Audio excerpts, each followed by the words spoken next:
Thank you very much, William. And also, it's absolutely a pleasure to be here. For me, taking the opportunity of working and motivating and mentoring future leaders is probably one of the most important aspects of my work,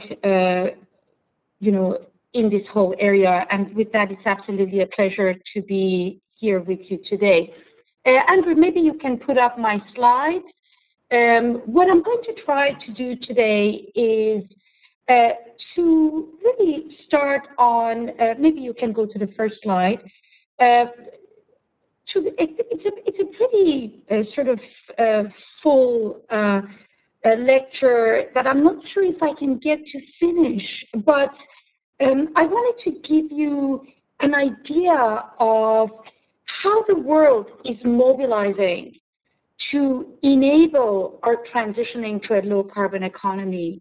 What is happening beyond the public sector, in the private sector, to actually enable practices, new business model, and financing of this transitioning, which clearly would be very costly, yet it will bring about many opportunities. If you can show my next slide, please. So as a first step, what I'm going to do is talk a little bit about climate change and society. We hear a lot about climate change in the news through the scientific community. My intentions are not to go into that detail, but tell you the story that you probably don't hear about so much, which is what is happening behind the scenes through the financial sector, through the courtrooms, through the regulators to actually enable us in investing long-term in new business models towards greening our economy, building a much more resilient economy. So what I'm going to talk about is what changed the debate in climate change from purely an environmental or social responsibility to a core business issue. And then I will go into details of what's known as climate adaptation and climate mitigation and how important it is as a society to invest in both elements in order to manage risks of climate change and make sure that as we move forward, some of the risks that are touching us every day, for example, risk of rising forest fires, floods, and other major catastrophes can be manageable with our future generations. And then I briefly touch about Canada, which I'm deeply involved in. But most of my talk is going to embrace what is happening internationally and what kind of collaborations and mechanisms are being set in order to allow us towards a more resilient low-carbon economy. Andrea, if you can go to the next slide. Now, you're in the very early stages of preparing yourself for the future and really thinking about your career. And if I can give you a few thoughts about how my career has panned out, it really has been working on different pieces of the puzzle to ultimately help our society scale its transitioning to the low-carbon economy. I started as a scientist. I have a PhD in ocean climate modeling and did extensive amounts of work in development of ocean and climate models that are now foundation of much of the analysis that we hear through, for example, platforms such as IPCC, platforms that are foundational for development of policies and guiding the world for the future.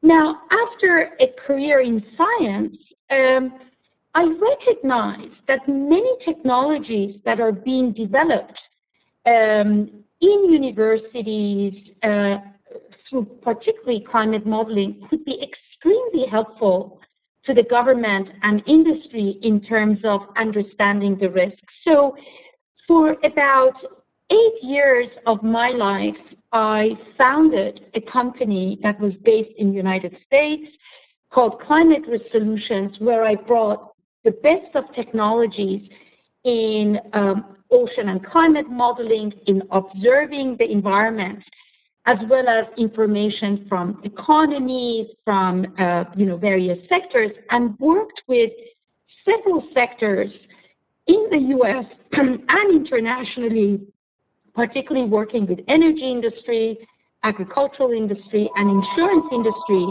around understanding what climate change risk is and what does it mean for core business. After that, I reinvented myself again, and based on the work that I had done in late 1990s and early 2000, that raised the attention of governments of the United States and Canada. I'm a dual citizen of US and Canada, to help me to go to United Nations and particularly World Meteorological Organization, which is essentially the grandfather of field of climate change, or grandmother of field of climate change.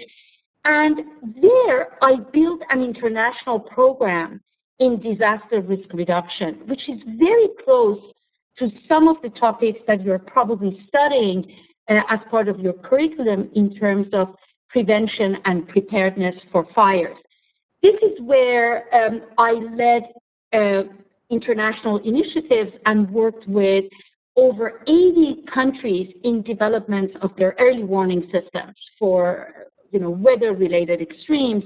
I was part of a 5-member team that actually built the tsunami warning system for the world, and also I worked heavily with governments on development of their technical capacities to be able to do modeling of extreme event risk and use that information to develop sound national policies and subsequently design of measures to prevent, reduce, and finance cost of extreme events as we see them today.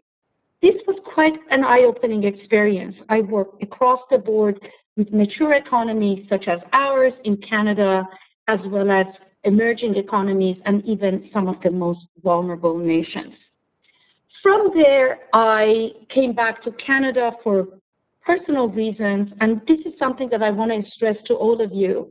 As you build your careers forward, having a balance of your personal and professional priorities is what makes you successful moving forward. And I came to Canada, but as a senior advisor to the government of Canada and the World Bank Group, worked on many aspects of disaster risk reduction across US and Canada, and helped our government build ever so stronger partnerships across the federal government in Canada and with others. And then from there, 5 years ago, I joined a platform of 80 group CEOs of the insurance industry globally. This group manages over half of the global insurance premiums and over 18 trillion of assets under management. Insurance industry, we know it through our home insurance policies or our life insurance policies.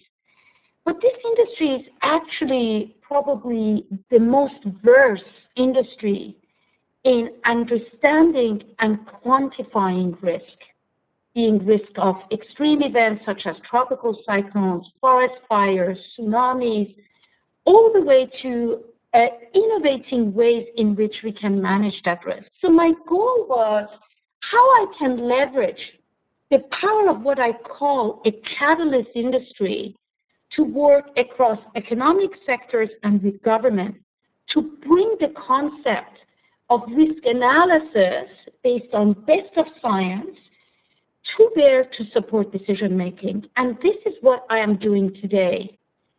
If we can manage risk, we can raise capital, we can prevent and build a much more resilient life. And this is the core of how I have brought all the different puzzles that I have worked on together to enable at scale a new view to how we as a society, as people, businesses, and governments think about risk and managing it on the ground.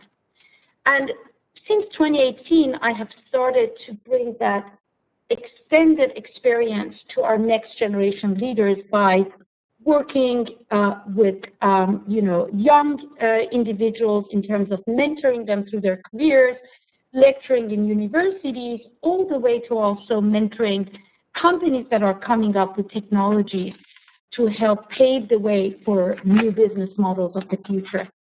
Andrew, if we can go to the next slide, please. So everything that I'm going to share with you today comes from this range of experiences, my observations from this 20 years of working at different pieces of the puzzle. So let me start with the science. I think over the last, when I reflect from the 80s, when the whole concept of IPCC emerged, the world became organized around coordination of science of climate change and sharing the knowledge of science of climate change, we have made massive progress. And I would say in the last 5 years, there has been a transformation in the world about finally accepting what science is delivering through IPCC and scientific community. So nobody can deny that anthropogenic climate change does not exist. So we have achieved that. That debate is far, over. Now, there is, however, a new debate that what does the anthropogenic climate change mean for our society, and what can we do to actually stop or even reverse the impact? So the new debate is how climate change can become part of our core business decision-making, whether we are government, industry, corporates and businesses, to individuals, and what actions we need to take at scale to try to address the impacts of climate change. We also know, and there is extensive studies already, significant data that has been collected, that if we do not act, this will cost our society a lot more than if we move towards a preventive approach to climate change. So the debate right now is, how are we going to do the transitioning to a low-carbon resilient economy? And I will define that in this as we move forward with this talk, and who's going to pay for that? So one of the things that I want to bring to our conversation is under item 4, that we know that cost associated with extreme event has risen over the last years. This is not just because of climate change. Climate change is a factor in terms of how it is changing the frequency and severity of extreme events, but a lot of that has to do with us and the choices that we are making, the decisions we are making in terms of moving people and assets to high-risk zones, how we are building our urban areas in high-risk zones, being in coastal regions, or in case of, for example, forest fires, developments in the forest areas, cutting down the forest, etc. So we know that risks associated with extreme events is rising from climate change and human behavior in terms of the choices we are making with our development and how we are building. Furthermore, just coming to the issues that is particularly of interest to you, we have experienced unprecedented, costliest forest fires over the last 5 years. 2016 Fort McMurray wildfire is the costliest disaster for Canadian economy ever. Then we experienced the U.S. West Coast wildfires in 2017, 2018, and this year. Bushfires in Australia, a country-scale phenomena. the Brazil Amazon forest. I mean, I can go on. And this is finally raising attention to this absolutely fundamental peril. And now groupings or platforms of experts, governments, industry are coming together to take a closer look at this peril. And I will try to explain that to you as we move forward. Andrew, if we can go to the next slide. Now, the next slide is from World Economic Forum. It's held in Davos every year. It brings the private sector at the CEO and C-suite level, as well as governments at the president and prime minister level to discuss the matters of the world. And I want to point out that World Economic Forum, during its last 5 world risk reports, have identified climate change and impacts of weather-related extremes as top of the biggest risks facing our society today and into the future. In other words, this risk will have significant impact on financial stability of our economies, all the way to the quality of life of individuals. And World Economic Forum has raised the need for public and private sector to take active action to try to figure out how we can mitigate risks of climate change and try to address this issue as part of our core business. Next slide, please. So what you see here is cost of insured losses in Canada for extreme events. This is a Canadian map, and what you see here is when we look at Canada, we see that generally there is a trend in how much insurers are paying people and businesses when it comes to natural disasters, starting from the 80s to 2019. And what I have mapped out for you is insurance payments, or what we call insurance losses, in 2016 associated with Fort McMurray wildfire. Now, there is also a similar map globally where you see that, and I haven't shown it here, but if you look at losses associated with weather, climate, and water-related extremes, which all link to climate change, versus what we call geological extremes like tsunamis and earthquakes, you see that cost associated with meteorological, hydrological, and water-related extremes is significantly on the rise. What does that mean for us? What it means is, finally, these numbers are accumulating and showing up as a concern on the budget of our governments, whether it's federal, provincial, and local governments. So governments are starting to take notice that whichever way we've been managing this disaster, it's not working. We need to come up with new ways of managing this. Similarly, who is experiencing these losses? Are people and businesses.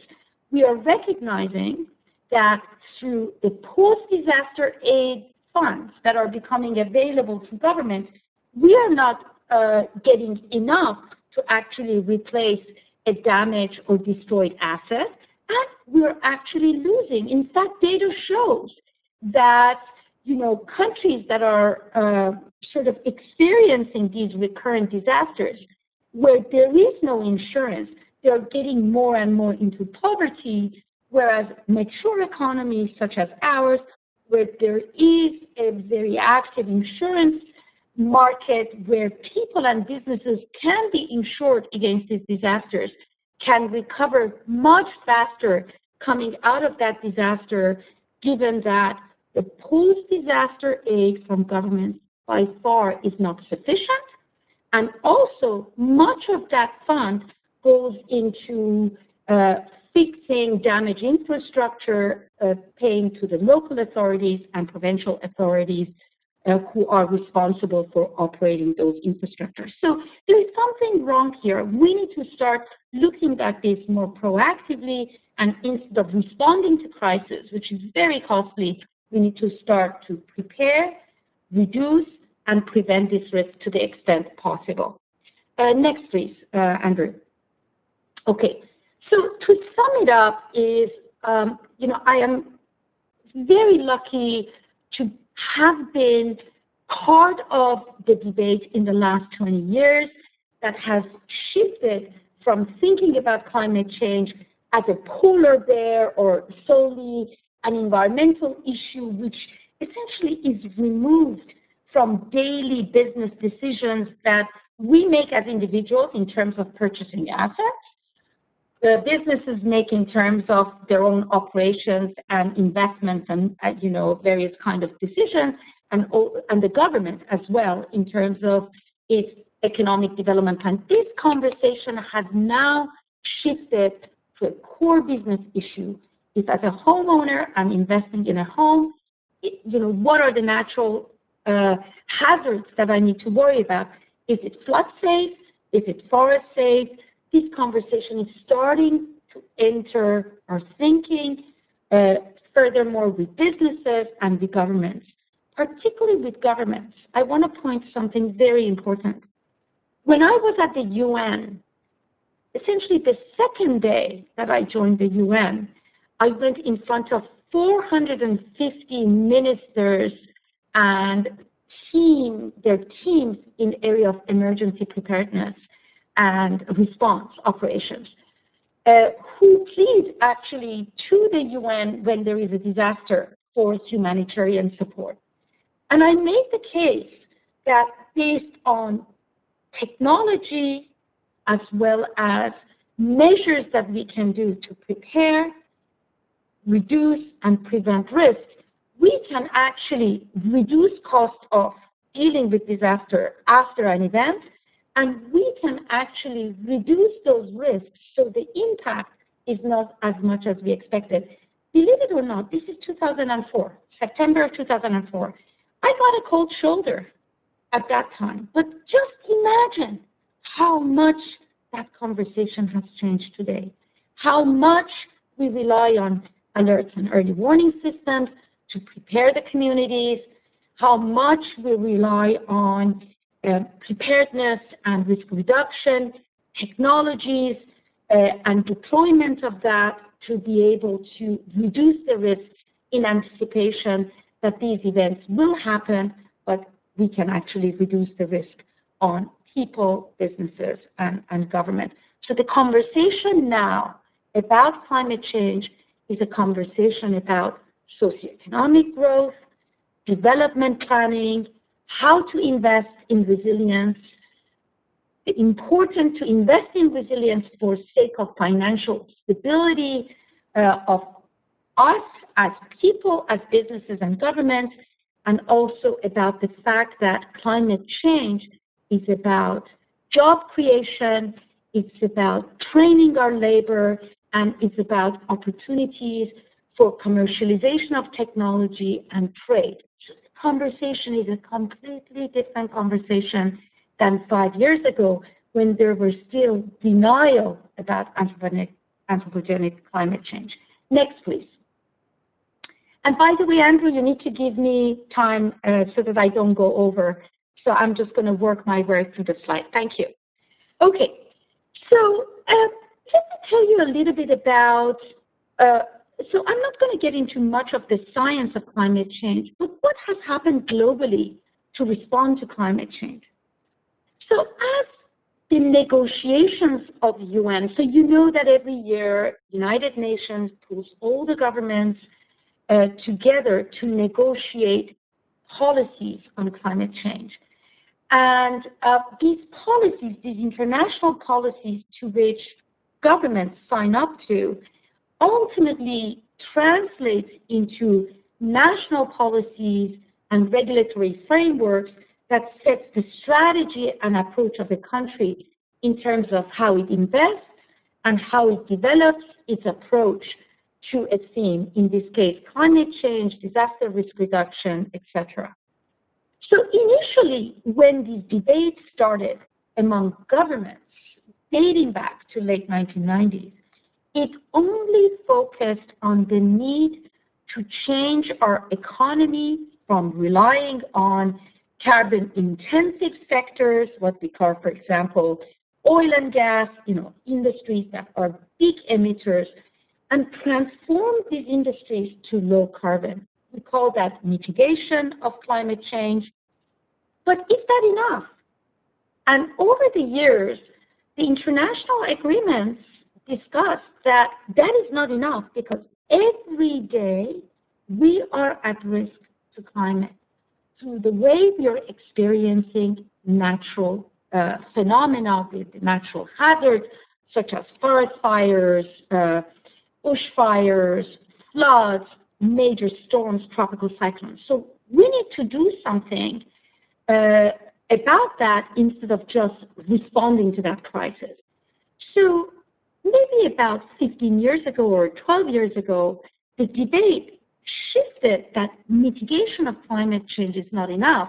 We really need to become preventive and manage the impacts of extreme events in a much more proactive way. And that is where the concept of adaptation started to really gain attention. So what? What does that mean for us? What it means is eventually funds from government budgets at all levels, industry's budget, international development bodies that actually fund these processes became available, shifting from just money for responding to disasters into putting money to prepare and prevent disasters. This is fundamental. If there is no money, we cannot actually finance these actions. And adaptation, similar to mitigation, costs a lot of money. So these debates started to shift. Next slide, Andrew. And so now I want to sort of zoom in and talk about how this discussion takes place in a country when you think about the government of the country. So traditionally, field of disaster risk management has been a topic that is under the mandate of disaster risk management ministry, who is responsible for emergency response. So it has all been focused on post-disaster aid, response and relief and response operations. Adaptation, however, has been mainly handled by different ministries that's involved in investing in preparedness, investing in risk reduction. So it's a different silo.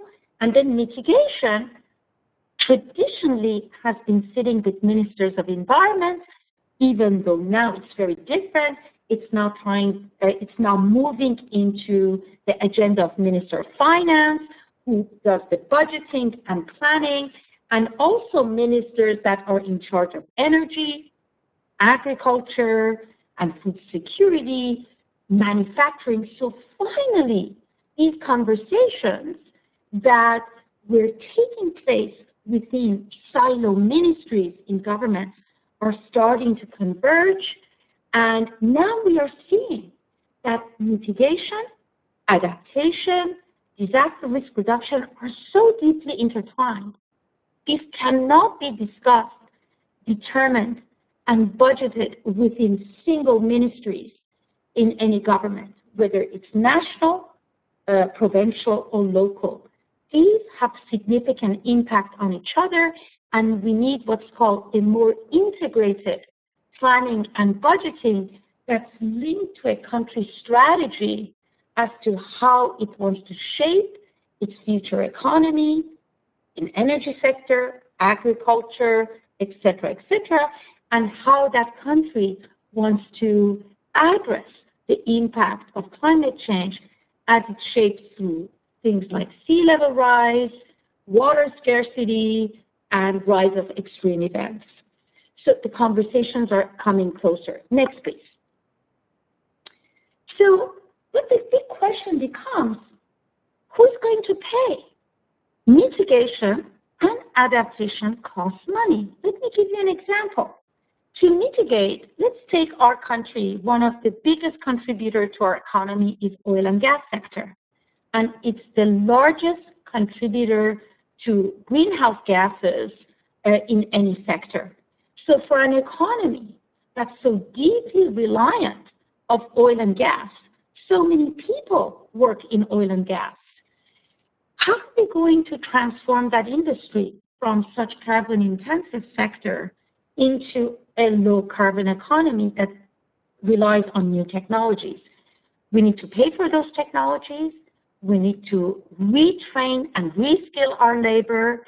There's so much that needs to be done. And we need to also think about our trade. A big part of Canadian exports is oil and gas.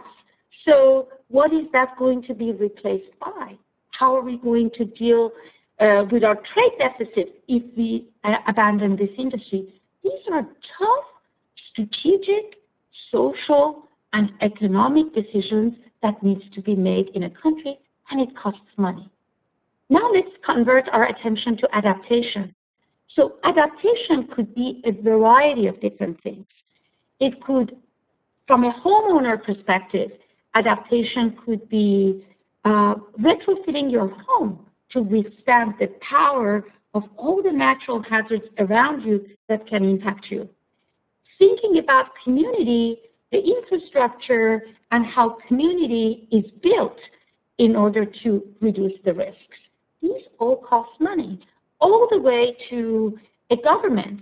What can a government instate in terms of protection measures, investment in large infrastructure that is climate resilient, investment in infrastructure that protects us against natural hazards.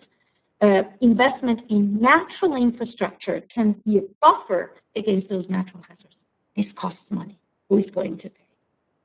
So in reality, the cost of mitigation and prevention will be borne not just by government, but by us as citizens, by businesses, and by the financial sector.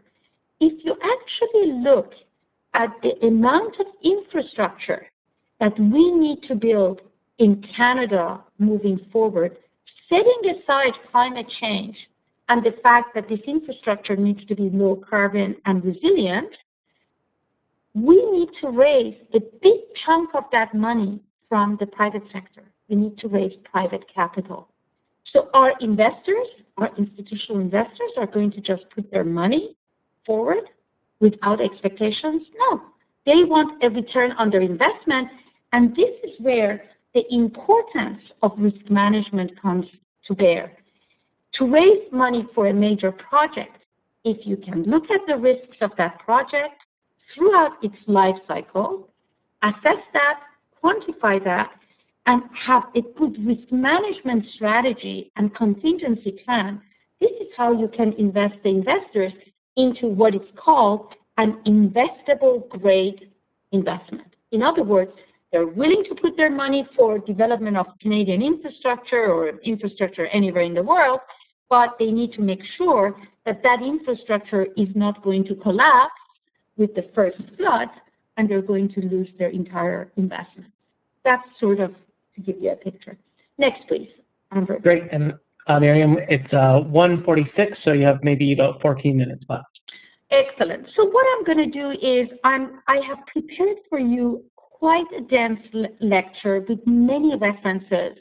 And I'm not going to go through all of that. I'm essentially going to skip through the details and just give you the overarching story. So with that, Andrew, I'm going to look at this slide, and then we're going to go forward several slides to towards the end, and I will make my comment and I wrap up there.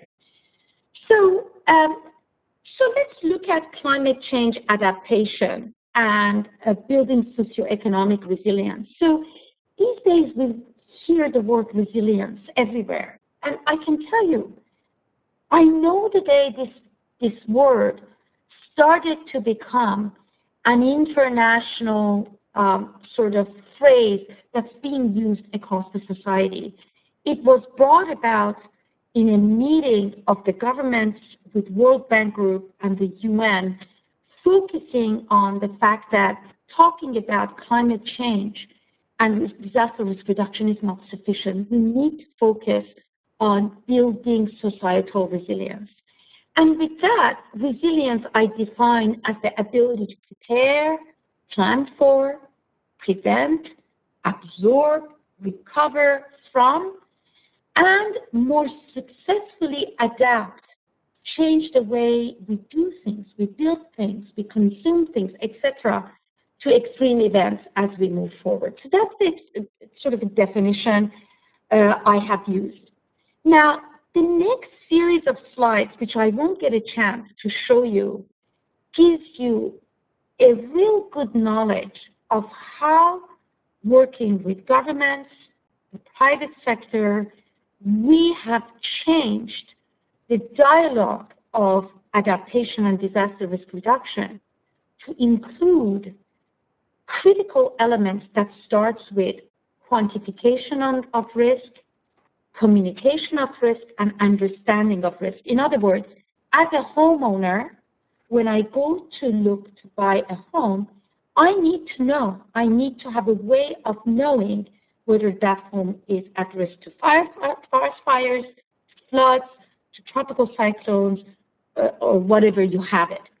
So there is a clear movement globally and in Canada to make risk information available to people, businesses, and governments. The second element is around risk reduction and prevention. You are all studying towards preparedness and technologies for preparedness and reduction of forest fire risk or fire risk. There is an entire movement that embarks on not only just technology, but what actions can be taken by people, businesses, and governments to reduce and prevent risk and prevent us from living in very high-risk zones. That's in my lecture. The third element is around financial protection, importance of governments building contingency plans in their budgets, and people and businesses have access to insurance. Believe it or not, around the world, many countries do not even have an insurance market. And even in our country, there is still massive amount of what we call protection gap for us as citizens and businesses to be able to have access for many of these risks that we have before us.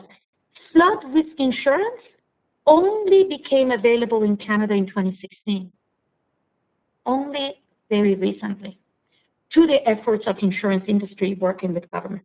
The last part of this framework for risk management is building back better. When we are hit with a disaster, do we go and rebuild there? You know, this is not a trivial decision. We may not have a choice but to build there because of lack of space, lack of land. So if we are going to build back, how are we going to build it? So the series of slides that you will see in front, and Andrew, let us just go forward. Just click more, one more again, again more, another one, and one more, and go to the next one. So those series, no, go back. Please go back. And this is going to be the last slide that I'm going to have. So those series that we just walked through give you a really good picture of where we are in changing risk management from crisis mode to prevention, risk reduction, and preparedness mode. Now, this will be my last slide, and I want to tell you how the world is mobilizing to pay to enable transitioning to a low-carbon economy. As I said, it's going to be very costly. Why? Because many economic sectors that are essential sectors, energy, transportation, food and agriculture, are among the highest carbon emitting industries. So what are we going to do? Where are we going to get our energy from? Where are we going to get our food from? So these industries building on technologies that are being developed, have to transform to a low-carbon industry. So they need new business models. That's going to cost money. As consumers, we need to change our behavior. And you see, for example, we are moving increasingly towards driving electric vehicles. What's our holdup? They are much more expensive than cars that are driven by that. So the point that I'm making is, in the years to come, there is going to be transformative change within our sectors and within the ways that we behave and we consume. This will impact our labor, job creation, and technology. And let's think about it. If we don't respond to climate change by trying to transform our economies, we will come to a point where impact of natural disasters and other elements of climate change may be so costly on our sectors that we can never get insurance because it's not affordable. We cannot pay for the cost of damages of these devastating natural disasters, and much of our coastal areas will be inundated. So we are working to make sure we can reverse that, and that doesn't happen. In other words, cost of disaster risk management and adaptation will become prohibitive. We can't pay for it. So this is why investing in mitigation is fundamental. The series of slides that I have before, and I'm not going to get to, is to the point that even today, when we look at governments around the world, we yet to see a government that has put forward a clear plan for how it's going to transform its economy to low carbon. Do you know why? Because it's not just in the government's hand. It's the collaborative actions. The government cannot decide how to do it and go ahead and do it. It needs to engage the private sector. It needs to engage our energy sector, agriculture, and others. So it's going to be a collaborative work of setting our strategy and subsequently the private sector taking action to invest in that transformation. Now, where we are lacking is clarity from governments as to what those strategies are and public policy and incentives by the government to enable that movement. So in the absence of government action, the world has moved on. So the investing and financial community, regulators in the financial and insurance sector, and the courtrooms have become place of action.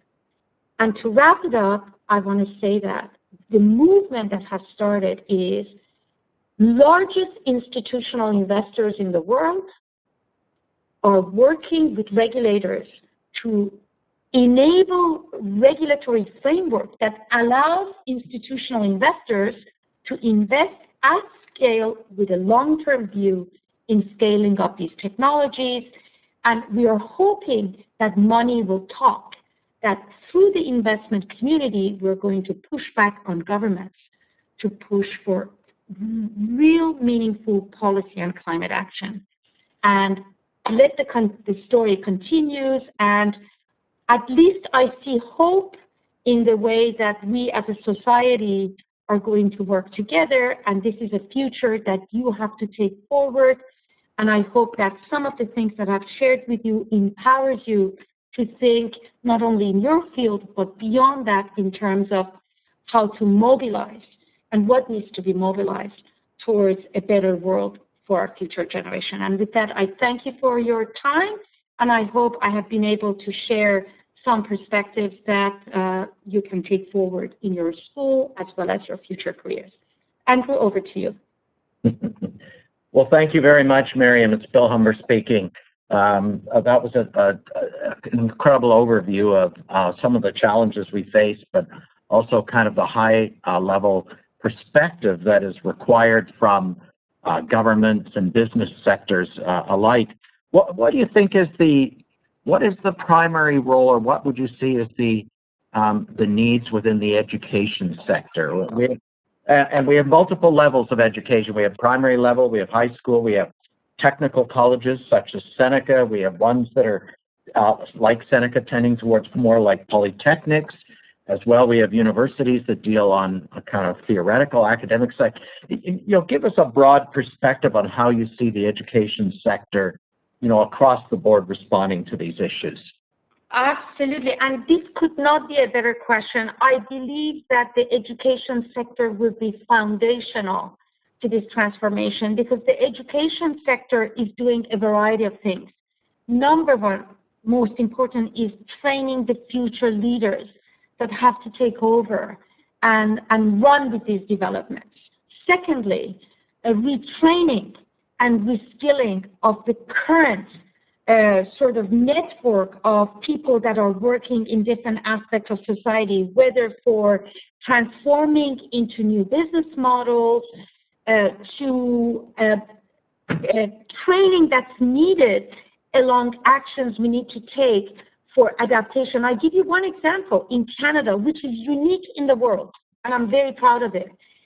Our education sector has worked with insurance industry to retrain home inspectors, insurance brokers, so that they can go into any home and assess it for flood risk and provide guidance as to how homeowners can take measures to retrofit their homes.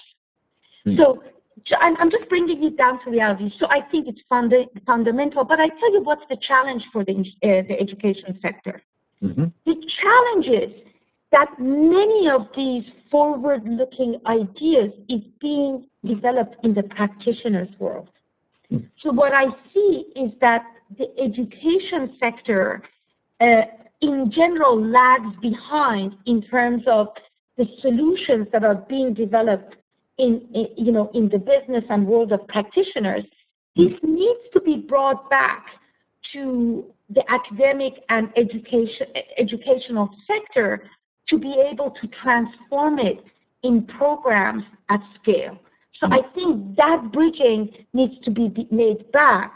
And this is why I spent a lot of my time with academic institutions. It's a two-way road. You produce, but insights from what is being developed in sort of the practitioners or the real world needs to be coming back into academia to drive not only the research but the education part. I'm inviting our students. There is a Q&A opportunity here to ask questions, to probe, to make comments, to take the initiative at this time. Let me ask a specific question. I know we have a number of our fire protection students with us today, and theirs is a field that's undergone a fundamental overhaul, you might say. There was a time in which their primary function was responding to fires. We've become a lot better and a lot more efficient in controlling the incidence of fires. And as a result, a lot more of the responses that they make are of an emergency nature related to medical, health care, that sort of thing. One can imagine them having more responses as well, or the necessity of responses to climate change emergency types of issues too. What would you like to see in terms of some of the curriculum or some of the knowledge that those students should have in terms of their ability to deal with some of these emerging and in many cases already here types of issues? Excellent. I reflect on my education when I was doing my PhD in ocean climate modeling. I literally sneaked into courses in law school, in business school, in School of Public Policy. At that time, bear in mind this was in the 90s, if I did that, my professor would say that I'm compromising the quality of my science by bothering with these all other elements. And how glad I am that I did that, because I would say, it's very important to focus and have specialization. However, having a broader knowledge of, particularly in your field, you talk about forest fires. In fact, I can tell you is last night with my board, 20 CEOs of the global insurance industry, we decided to deeply look at forest fires. We've done it with floods, with forest fires. you need to, my suggestion based on my experience is as you specialize, have another part of you that expands, because creative thinking and innovation happens when you can cross-germinate the ideas with other fields. And being too super specialized puts you in a silo that might be hard to break out of and would be very hard to innovate solutions that you never thought about. So to the extent possible, learn about climate change and its impact, but also look at what is happening in the world of development. Also be mindful of what drives the decisions in the world. It's money and money and money and public policy.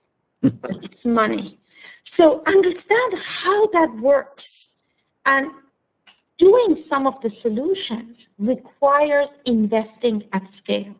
And what drives those investments? So again, I would say, to the extent you can expand, elaborate, understand something that you're trying to do from all perspectives, not just from technology, but from science, technology, finance, law, expand your horizon, and you will see that it will pay off. You can be in very effective conversations in your future career. Maryam, here's a question from a student, and it's a really appropriate one, I think. Things are changing so rapidly, things are changing so quickly. How can you, in your field, even predict what the risks will be? We may not even... Oh, I love that. How insightful of a question. My goodness.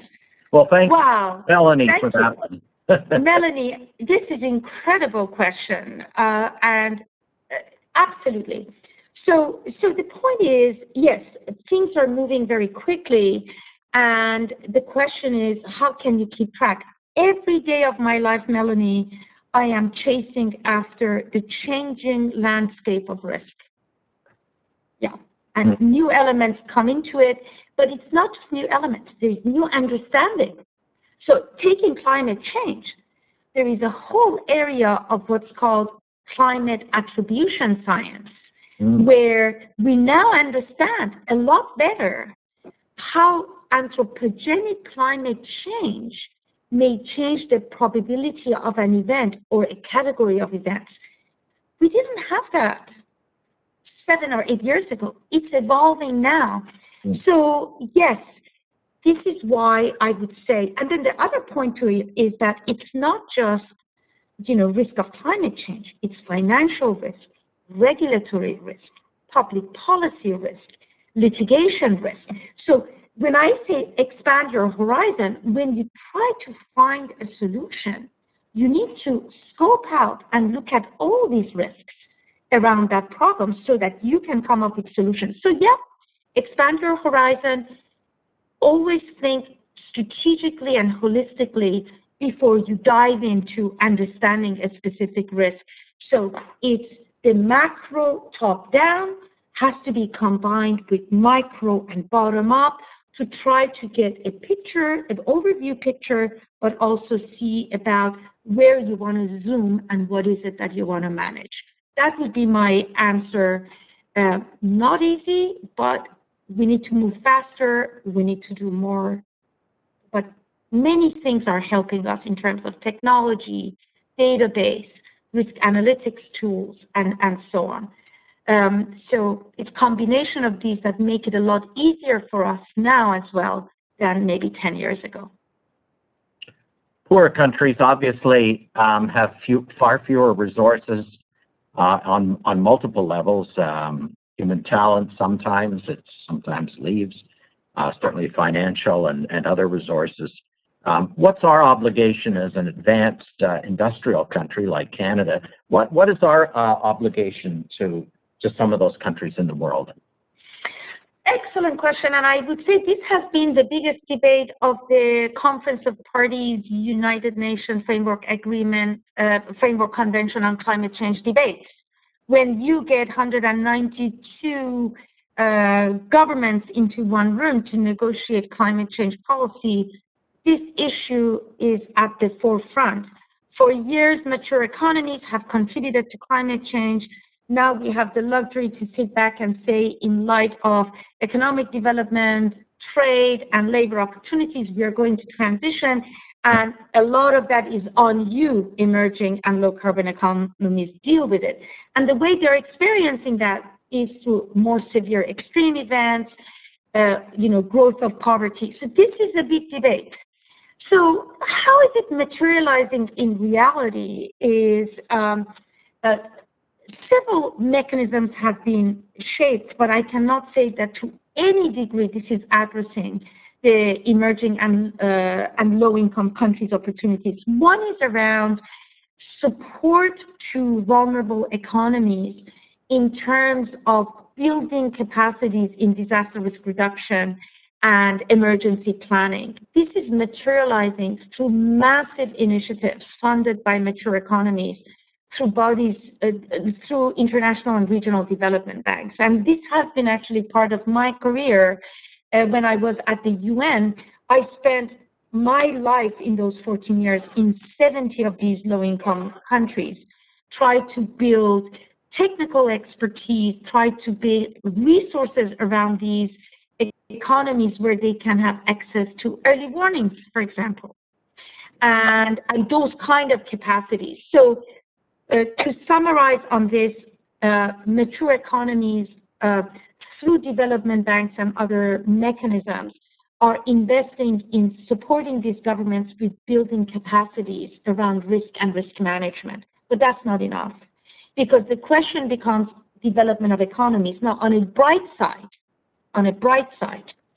when I work with a low-income country that wants to build something, it's a lot easier than trying to do that in Canada and United States, believe it or not, because they don't have anything, so they can start on the right foot.